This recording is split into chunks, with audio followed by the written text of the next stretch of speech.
You may question the point of a 2019 in film video 2 months into 2020, and even after the Oscars have aired, but the thing is, unless you live in close, convenient access to a big city, many smaller films end up going unseen because there's no way to see them in the actual year unless you want to drive 2 hours away or something. If you're a busy person, that generally isn't much of an option, and even if you aren't, sometimes it's still not possible. So therefore, I kept an eye on smaller indie films that seemed like they could make it on my best of list, and waited until they made it on digital or streaming.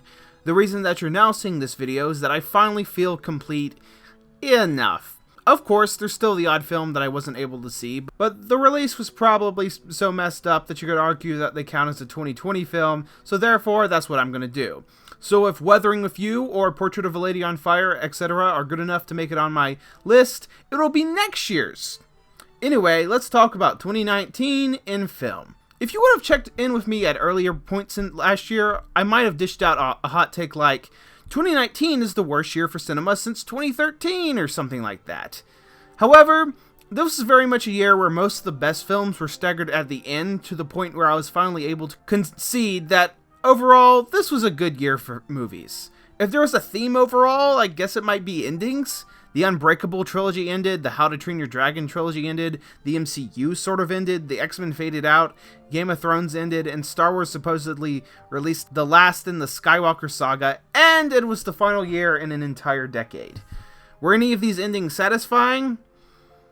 Well, I'll get into detail with some of them later in this video, but for the most part, nah. I guess there will be 3 major parts in this video. First, I'll talk about the absolute worst movies I saw, then I'll discuss the surprisingly decent films, and finally, I'll end by counting down the good movies. But first off, the worst. Part of the reason I thought this year was overall sucky early on was because in 2019, I ended up seeing more bad movies than I usually do.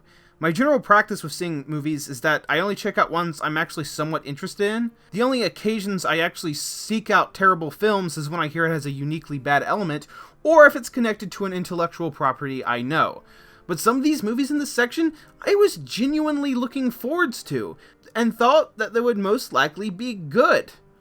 I'm actually going to do this differently from a regular ranking list. I'm going to pick out specific topics of awfulness and fit certain movies into each category. My first category is, MCU is bad, so give me likes. And the winner is, it's a tie! Captain Marvel was just... This isn't about the politics of the movie. I freaking love Brie Larson in many other films. I don't give a shit about what she said about representation or whatever in film criticism. She honestly has a point. I'm just saying that I thought this movie was boring. The structure of the film completely muddles any points it tries to make with an awful flashback hook that just doesn't work for establishing an origin story. Most importantly, it spectacularly failed in getting me to care about Carol Danvers. And the thing is, I'm a fan of the Captain Marvel comics. I've read many issues of them, and I like the character there. But none of the personality of comic Carol was brought into this movie. I can read any write-up of this film that proclaims it as a powerful strike against insert hot-button topic here, but none of it changes anything for me. It's just a dull movie starring a block of wood that occasionally shoots laser beams. I wanted to like it, but I just don't. Sorry. And Spider-Man Far From Home, but I already did a 13-minute video on this. It was literally the only concurrent video I did for a 2019 release within the year 2019, so go watch that if you want detail. The update is that I still don't like this movie.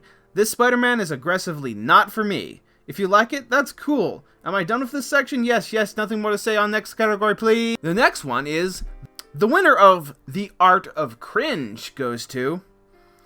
It's another tie! I don't even know what John Travolta's career has Frankensteined into. First Gotti and then this, a movie directed by the frontman of Limp Bizkit. It's just fascinatingly embarrassing, and I don't know if I want it to stop. This was definitely a movie that I only checked out because it was free on Amazon and I heard weird things. And I'm not going to say I enjoyed myself, but I also don't regret it too much either. Tall Girl. A fascinating tale of the unexpected discrimination of the tall white female. Tall Girl is the perfect movie to be comatose to. I watched this film because it was on Netflix, and I like having Cringe on demand, I guess, so that's why I still have a subscription. It's the only one of these Netflix original teen films I've actually watched, and I will give it the credit of having a baffling gimmick that actually motivated me to finish this.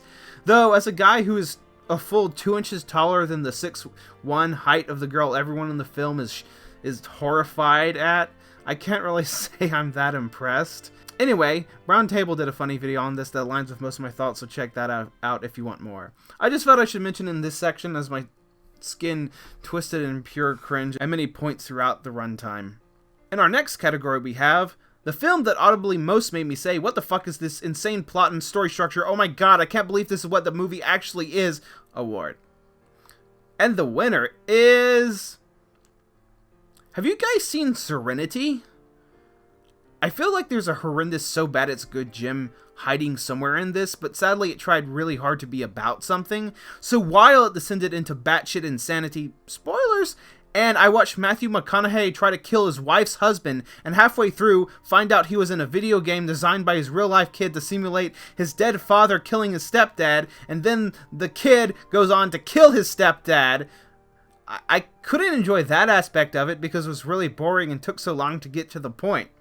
I mean, I'm disappointed. I was wanting an insane accidental comedy, but instead I got this insane snooze fest. But I still have to give it credits for the insanity. Next up, the award for why goes to Hellboy 2019. Because why? Moving on, the award for the ugliest thing ever made by humans, and from a rough technical sense, the worst movie I saw all year is Cats. This is by far the worst movie I've ever seen in theaters from an overall idea. Every decision made in this is baffling, and the utter commitment to those baffling decisions could not have been more fascinating. The visual look of this is garish, the VFX are inconsistent as hell, and the tone is insanely messy. Almost nothing works in any way. The only slight moments to interrupt the torture were Ian McKellen's charm, which is just a given, and the Skimbleshanks the Railway Cat number being almost unironically enjoyable. Also, I laughed out loud at how bad certain things were, which gave me brief moments of enjoyment, but overall, people were not selling this monstrosity short for how bad it is. And the final category in the worst section of this video is the movie that, despite its glimmers of technical competency, is the most frustrating, disappointing, and anger-inducing film I saw all year. A movie whose insane artistic vapidness is unmatched in the franchise it takes a huge shit all over, with its soulless, awful writing that lacks any new ideas or coherent vision. In case you haven't figured it out yet, the alternate name for this award is the Lifetime Achievement for the worst Star Wars movie. The last time I felt this let down from a film I was excited for was Spider-Man Homecoming, and that was just a deal where I disliked a mediocre movie much more worse for the poor treatment of a character I loved. With the rise of Skywalker, it's offensive on almost every level imaginable that I'm severely worried it's going to become my new white whale.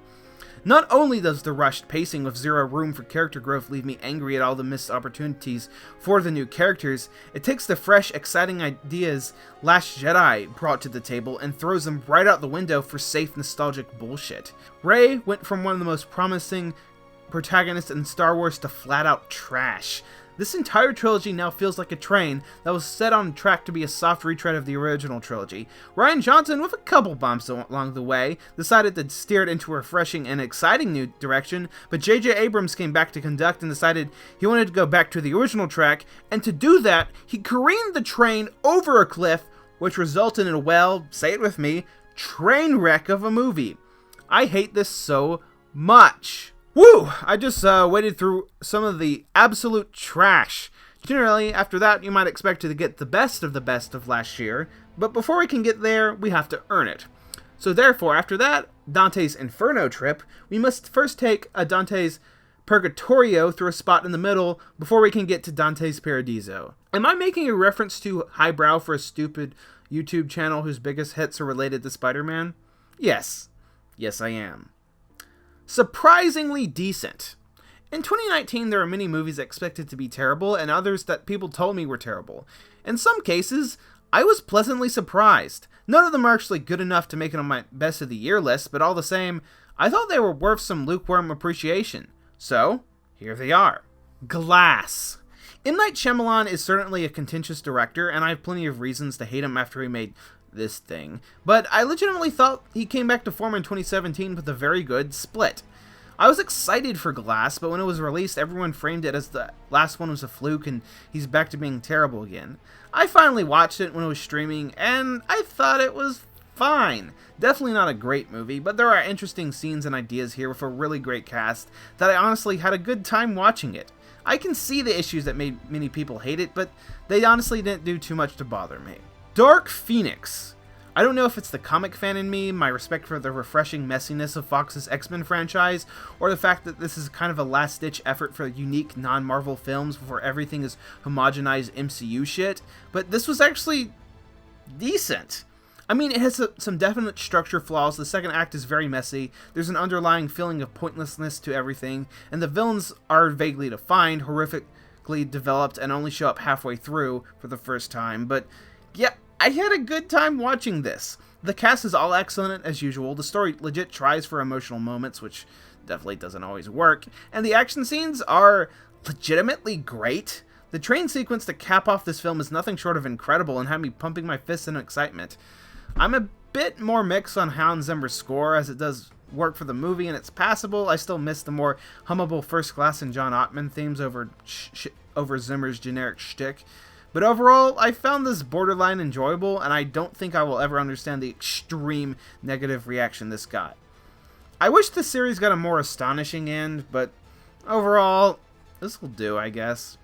Dora and the Lost City of Gold.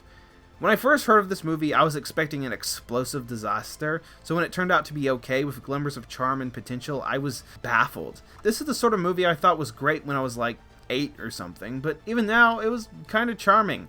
The worst parts are when it's so derivative of Indiana Jones that it barely even changes the dialogue of the scene it's ripping off. The scenes with excessively silly shit like Benicio del Toro as a CGI fox could be considered bad, but they're some of the most fun parts, so I don't care. The best part of this movie is definitely Isabelle Moner as Dora. She has a youthful energy that made me smile a lot. I also like that her high school friends actually had a purpose in the plot besides stereotypical comic relief. I can't really say the same for the excruciatingly annoying adults. Still, overall, I kinda liked it. It's fun, disposable kids entertainment, and there's nothing wrong with that. The next category we have is the inverse of the previous. Disappointingly decent. Movies that, for me, were hyped up beyond belief, that some people might expect to be on the best of the best, and aren't, because even though everyone else seems to love them, they just were not good enough to make it on my list for my own personal reasons. Doesn't mean I think they're awful, just that nowhere near the top.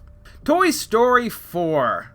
Because it's Pixar, of course the animation was fantastic and beautiful, that's a given. Woody also has a decent idea of an arc here, even though it still doesn't quite work for me.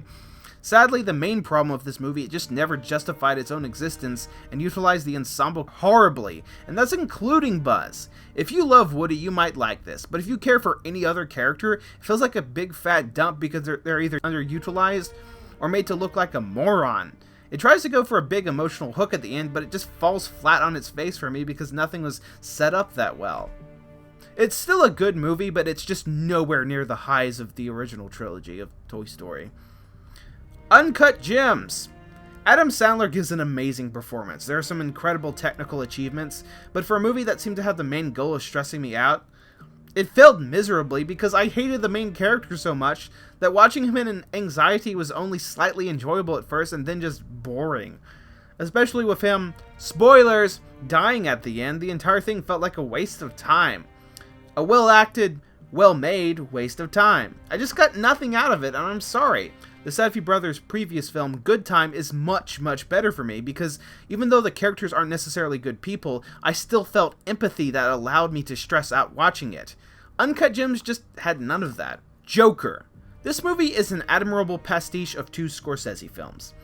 I don't want to be presumptuous, but everyone claiming that this is an ultra-magnitude masterpiece of the highest order feels like they just haven't yet bothered to watch Taxi Driver or The King of Comedy. That's probably not the case always, but it feels like it is a lot of the time just for me. It's a good movie that I might watch again sometime. The theme of mental health is fairly well done, even though it's mostly lacking in nuance or subtlety. Its 2 Oscar wins are the 2 elements that I think it deserves the most praise for. Joaquin Phoenix is an incredible actor, even though this is definitely not his best performance. It's certainly deserving. The score was also unique and fantastic, so it's fine. I like it okay. Don't kill me, please. Midsummer. This is the closest in this category to actually being on my list, but it still missed the cut. The technical qualities are all great across the board, the cinematography being the standout, but it's honestly not scary at all, and has plenty of ideas under its surface, but I wouldn't say that they're particularly well executed, and the final result is just uncomfortable when you think about some of its ramifications. Not anywhere close to the director's previous film Hereditary, which is way more effective as a horror film and just more cohesive and balanced as a film in general. Okay, those are now over with. Now it's time for the actual best of list. But before we get to that, it's time for honorable mentions. These are all very good films that missed the cut by a thread, and I recommend going out and giving them a watch if you haven't already. Just Mercy. A solid courtroom drama addressing some issues with our justice system, still topical today, elevated by some extremely great performances. Daniel Destin Cretton gets back on track after his previous film being a bit of a flunk. I'm surprised more people haven't been mentioning it. This is a very good movie. The Last Black Man in San Francisco. A very artistic and motivated picture with a great soundtrack and an interesting theme propelling it forwards. 1917. Yeah, the character stuff is lacking, but I thought it had as much as it needed to hook me into the atmospheric and exciting momentum.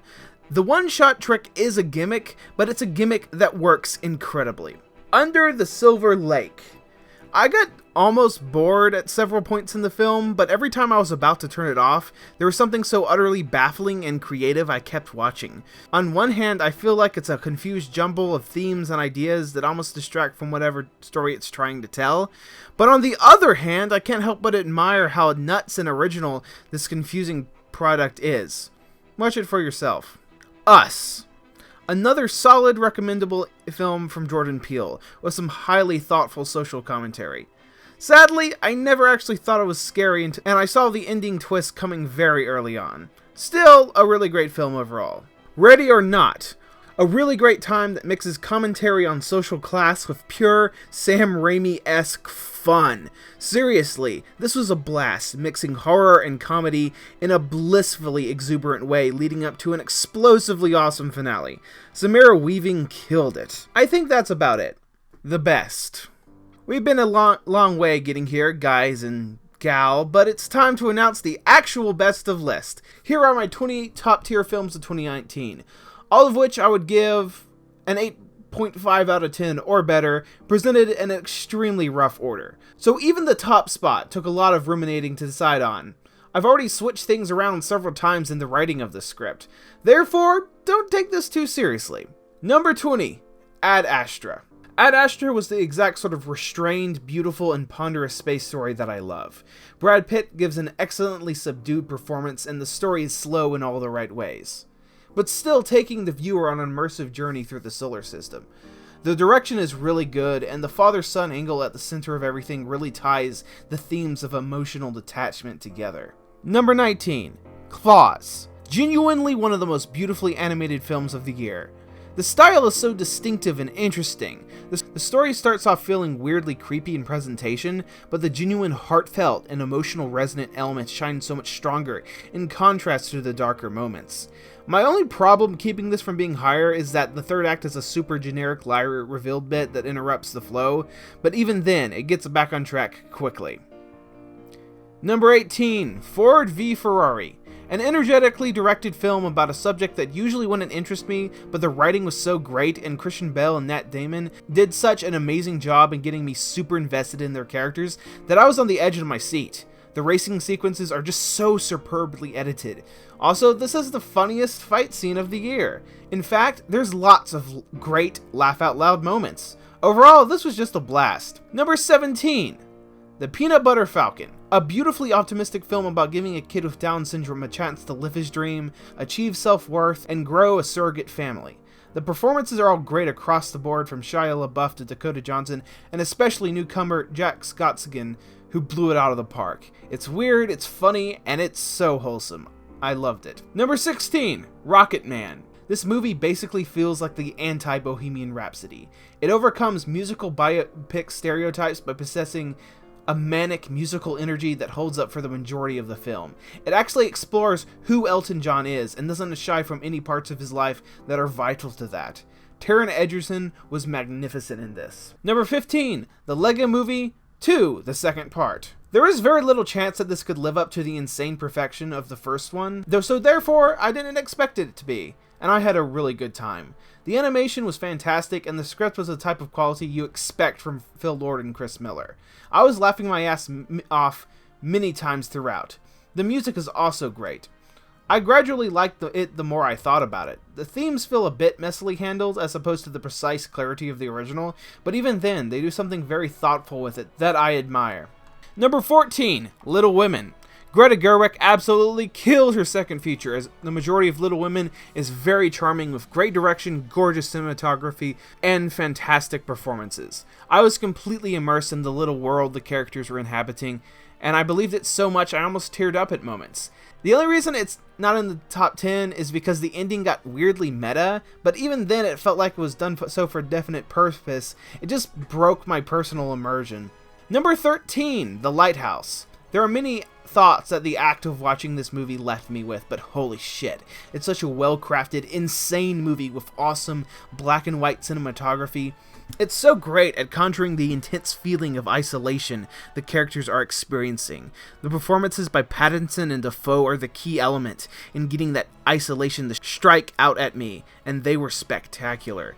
Can't wait to see what feverish dream Robert Eggers cooks up next. Number 12, The Irishman. Martin Scorsese has always proved himself to be a great cinematic talent, and the absolutely incredible direction drew me into the story so much that the utter immensity of the runtime never once bothered me. Great performances all throughout this impressive cast lineup of Scorsese all-stars. Probably not interested in watching it again, but I'm really glad I did. Number 11, Avengers Endgame. In all honesty, I do not give a shit about what Scorsese said about superhero movies. He's a cinema legend who can say whatever he wants, and he was kind of right in many ways. I'm not even saying Endgame is a better film overall than The Irishman. It's not really, but it legitimately made me feel things. And honestly, for me, that matters more when it comes to personal ranking.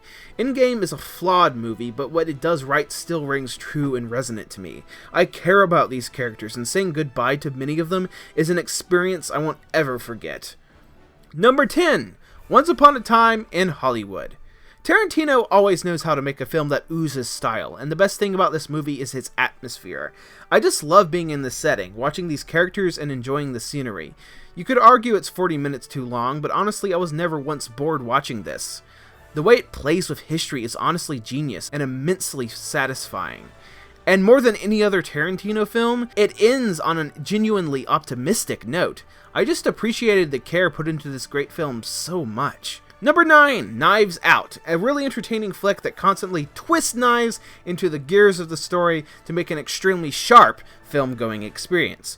Rian Johnson carves out a plot that stabs the audience with many unexpected structure points to make the ultimate reveals even more shiny. The entire cast is excellent, working with him at slicing through the audience's expectations. I can't think of any more knife puns, so I think I'll cut this section short. Number 8, Shazam. Far and away the best DCEU movie. I had some issues with the main villain, but everything that is great overrides it for the most part. All of the scenes with the kids are absolutely fantastic. They're charming, fun, and genuinely add to the main theme of the film. That central message is what ultimately makes this one of the best DC movies. The idea of surrogate family is front and center, genuinely adds to Billy Batson's arc, and makes the film as a whole very satisfying and emotionally resonant. I hope DC gives us more great movies like this going into the future, and if so, I'm more hyped for those than anything the MCU can throw at me. Number 7, Jojo Rabbit, a fascinating satire of Nazi Germany. I just liked this movie more and more as it went on. Taika Waititi is a fantastic Hitler, along with the rest of the cast, in particular Thomasin McKenzie and Roman Griffith Davis. The way it takes a look at how propaganda can influence the young is sad but topical. Above all, it's a film that aptly judges a comedically dark tone with a beautiful message about maintaining the power of love in a depressing time. Kinda helped that it ended on a weird German cover of my all-time favorite song. Number 6, John Wick, Chapter 3. Holy shit, this was exhilarating. The action is the best the series has done yet, with insanely inventive set pieces using each respective environment to the full of its potential, ranging from knife cabinets, a horse stable, attack dogs, motorcycle katanas, and an amazing final battle. Everything is so perfectly executed. I love how one of the main villains is basically a John Wick fanboy. It's so fresh and actually brought some natural humor into such a tense encounter. It still builds off the simple emotional start from the first one, and even though it's still not as effective as in the original film, it's always going to be a resonant building block for this franchise. The way it sets up John Wick Chapter 4 is effortless in capturing my intense hype. I cannot wait. Number 5, Dr. Sleep. This film ingeniously meshes the book Dr. Sleep with the Kubrick adaptation and bits of the original film together in pretty much the best product I could ever have hoped for a sequel to the 1980 film The Shining. The performances are solid throughout, especially Ewan McGregor, who absolutely sells it. The direction by Mike Flanagan is subtle but is so perfect, and gets me to legitimately care about the characters as they move through the slow and atmospheric story, with some fist-pumping awesome moments thrown in for good measure. Not the technical masterpiece the original is, but it captures the humanity of Stephen King infinitely better than Kubrick could ever hope to. Danny Torrance's arc as a character is done so beautifully that I teared up many times throughout the course of the film. 4, Parasite. Bong Joon-ho is a director I've been following ever since Snowpiercer blew me away in 2014, and I'm so happy he's finally getting the recognition he deserves. His films are always so thoughtfully put together on every technical aspect. The social commentary in this film is brilliantly executed through so many levels, through the way characters interact, to the way the visuals enhance the mood, to even the set design. It's a masterwork of a critique of social class and economic systems. There's so many cool ideas that keep surprising me, and how much I'm being drawn into the events, with even awesomely creepy imagery sinking in later in the runtime. It's a masterwork that deserves all the awards that can be thrown at it. Number 3, The Farewell. One of the most genuine pieces of filmmaking released all year, especially seeing the real-life counterpart to the main character actually was the writer-director.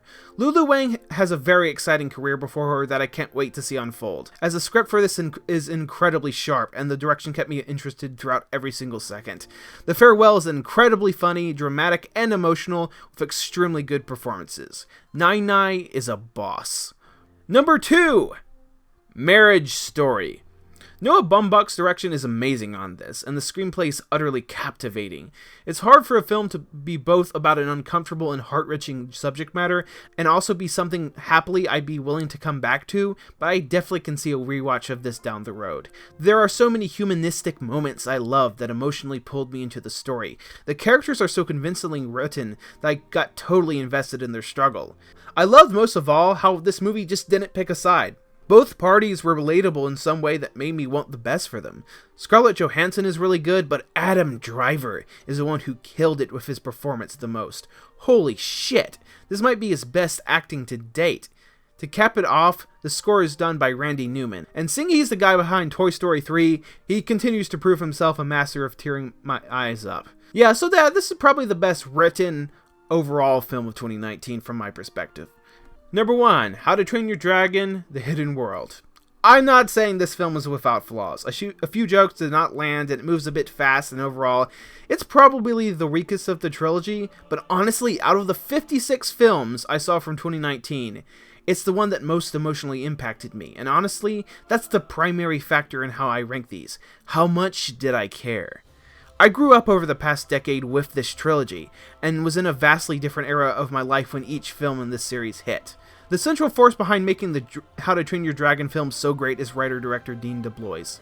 His work on these movies is filled with a sharp understanding of what defines a good story, character growth. The Hidden World is able to effectively complete Hiccup's development in a way that is completely satisfying. This time it focuses on how close he has grown with his dragon Toothless, and how he may even feel dependent on him. It makes sense to what this character has been through to make this the central focus, especially when he has to make a big sacrifice. This film is so beautifully rendered that it often looks photorealistic. The only giveaway that it's not a cartoon is often the stylized facial designs.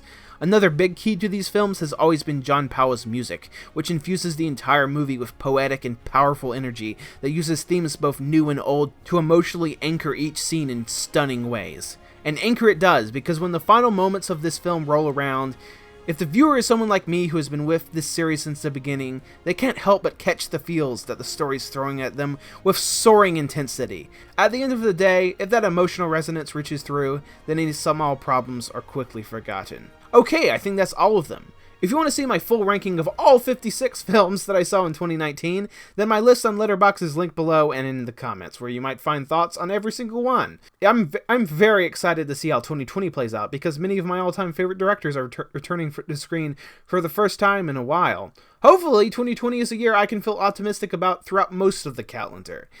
Anyway, thank you so much for watching. Give this video a like and a share if you think it deserves it. Comment your favorites or least favorites down below. And subscribe to my channel if you feel sufficiently inclined. Oh god, editing this is gonna be a bitch. Is it, future? Me? Are you tired? Art? Yeah. Okay. I bet I can predict everything that you said and everything that you're gonna do. Are you gonna edit out this entire monologue I'm doing? Yeah, this isn't a monologue. It's just rambling. Are you just gonna let it play over the end title of the cards or something? Yeah, I bet you are. Okay. Okay, bye.